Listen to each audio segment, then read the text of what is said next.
겨울방학 시작이 이제 한 달도 채 남지 않았습니다. 겨울방학은 그 어느 때보다 집중적인 시간을 투자해서 우리 아이의 학습력을 한 단계 끌어올릴 수 있는 중요한 시기인데요. 그 중요한 시간에 중고등으로 올라갈수록 점점 더 중요해지는 수학을 집중적으로 심화 또는 선행시키고 싶으신 분들 많으실 겁니다. 오늘은 겨울방학 수학 문제집 어떻게 구성하면 좋을지 학년별로 추천해 드릴 예정이니까요. 꼭 끝까지 보시기 바랍니다.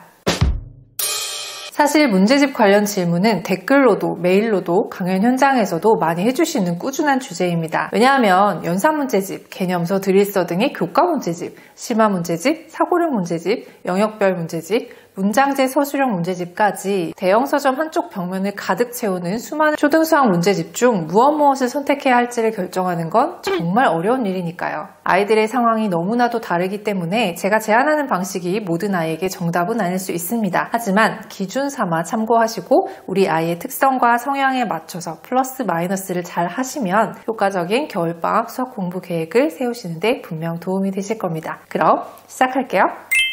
예비 초 1, 2부터 갑니다. 초 1, 2는 아직 수학 공부에 시간을 많이 투자하지 않아도 되는, 아니 정확하게 말하면 문제집에서 조금은 자유로울 수 있는 유일한 시기입니다.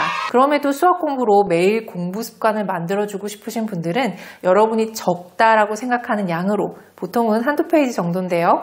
꾸준하게 풀리시면 됩니다. 만약 이틀에 한 번 꼴이라면 1.5배에서 2배의 양으로 조절해주세요. 1, 2학년 아이들에게는 우선 연산 문제집은 필수입니다. 초 1, 2의 수학 단원은 대부분 연산 단원이기 때문인데요. 단 이때 교과서나 수학 동화 읽기는 필수이고, 만약 아이가 수학 문제집 푸는 것을 그다지 좋아하지 않는다면 개념서, 드릴서 등의 교과 문제집은 패스해도 괜찮습니다. 방학 때 연산 문제집, 교과서, 수학 동화 이렇게 하다가 새 학기가 시작된 후에는 학교 수업 잘 따라가는지만 신경 써주시면 돼요. 의외로 사고력 문제집은 2순위로 추천합니다. 일단 아이들이 흥미로워할 요소들이 많이 포함되어 있고요. 정답을 찾는 것도 중요하지만 사고력 문제의 답을 찾아가는 과정에서 아이의 수학머리가 충분히 자극될 여지가 많기 때문입니다. 겨울방학이라면 이 두 가지 외에 다른 종류의 수학 문제집은 일단 안 해도 됩니다. 그래도 불안하시다면 기본 교과 문제집 정도만 풀게 하시면 돼요. 그런데 만약 우리 아이가 수학에 남다른 재능을 보인다, 아니면 목표가 특목자사고 나아가 의대다 하시는 분들은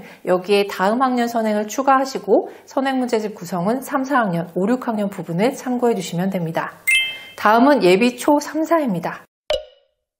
3, 4학년부터는 교과 수학을 다지기 시작해야 할 시기입니다. 보통의 아이들은 이때까지도 연산 문제집이 필수고요. 교과서 읽기에 교과 문제집은 응용 수준의 조합을 추천합니다. 이때는 심화까지는 아주 필수인 시기는 아니에요. 응용 문제집을 잘 소화한다면 준심화 단계, 예를 들어 최상위 S 같은 문제집을 추가해 주시면 좋습니다. 사고력 문제집은 이것까지 풀 시간과 에너지가 있다면 추가, 아니라면 생략해도 됩니다. 대신 방학인 만큼 영역별 문제집에 관심을 두세요. 곱셈, 나눗셈, 도형과 같은 특정 영역이 좀 부족한 아이라면 그 영역의 문제집, 부족한 부분부터 한두 권씩 독파하는 것을 추천합니다. 만약 개념 이해가 좀 더딘 아이들이라면 수학사전 읽기나 핀란드 수학 교과서 같은 것들을 노출시켜 주시는 것도 좋습니다. 정리하자면 3, 4학년은 연산 문제집 플러스 교과서 플러스 응용 수준은 필수이고, 준심화, 사고력, 영역별 문제집은 개별 선택입니다. 각 문제집의 비중은 교과 수학 문제집의 가장 큰 가중치를 두세요.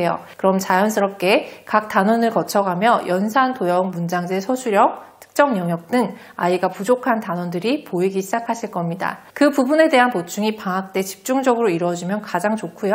방학이 끝난 이후에도 위 학년에 진학할 때마다 그 영역에 관심을 두면서 또 보강해야 할 부분이 없는지를 살펴보시기 바랍니다. 그냥 두면 구멍이 되기 쉽고 또 이해하지 못하고 더디게 익혀지는 영역은 학년이 지나도 또 이해가 안 가는 등 문제가 지속될 가능성이 높기 때문입니다.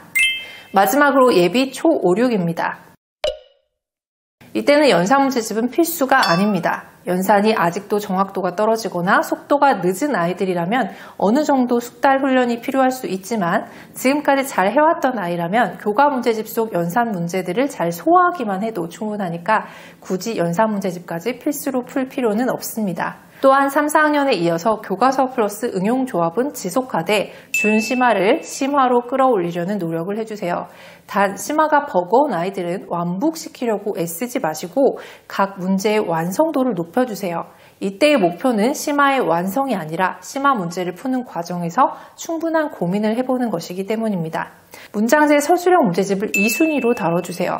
그동안 문장제 문제, 서술형 문제들을 피해왔던 아이라도 이제는 더 이상 미루지 않고 충분히 연습해야 하는 시기입니다. 이 문제집을 풀 때는 그저 답을 맞히는 데 집중하지 말고 하루 분량을 좀 줄여서라도 풀이 과정을 문제집 또는 노트에 2-3줄부터라도 꼬박꼬박 쓰는 연습을 시켜주세요. 중고등에 진학해서 내신 집필평가, 선훈수령 문제나 수행평가에서 좋은 점수를 받으려면 반드시 필요한 과정입니다. 마지막으로 5, 6학년부터는 중등을 바라보는 공부를 시작해야 합니다. 이 얘기는 곧 학교 시험을 염두에 둔 공부를 시작해야 한다는 것인데요. 문제집 속 단원 종합 문제나 8절 시험지처럼 생겨서 뜯어서 사용할 수 있게 만들어진 진단평가, 종합평가와 같은 테스트 영역은 실제 시험처럼 시간도 재고 채점도 하면서 실전감을 익히는 연습을 시작하는 것이 좋습니다. 정리하자면 이번 겨울 방학 땐 교과서 플러스 교과 문제집을 기본으로 본인 수준보다 한두 단계 높은 문제집으로 심화 연습을, 그리고 문장제, 서술형 문제집을 꼭 풀어보길 추천합니다. 오늘 영상에서는 각 학년군마다 문제집별 우선순위와 활용 방법을 대략 설명해 드렸는데요. 이 기준을 바탕으로 이번 겨울방학 수학 공부 계획을 한번 세워보시고요. 고민의 결과를 그리고 우리 채널 구독자분들과 나누면서 서로 피드백을 받을 수 있는 분위기가 조성되면 좋겠다는 생각이 듭니다. 댓글 다실 분 흔들어주세요. 네, 제가 시간이 날 때마다 확인하고 도움이 필요한 댓글에 대댓글도 달겠습니다. 지금 바로 적어주시고요. 댓글 읽으시다가 후배맘이 간절한 도움을 요청하시면 여러분도 자유롭게 조언해주세요. 아이들 함께 키우자고요. 오늘 영상이 도움이 되셨다면 좋아요 한 번만 꾹 눌러주시고요. 저는 다음에 또 유익한 영상으로 인사드리겠습니다. 감사합니다.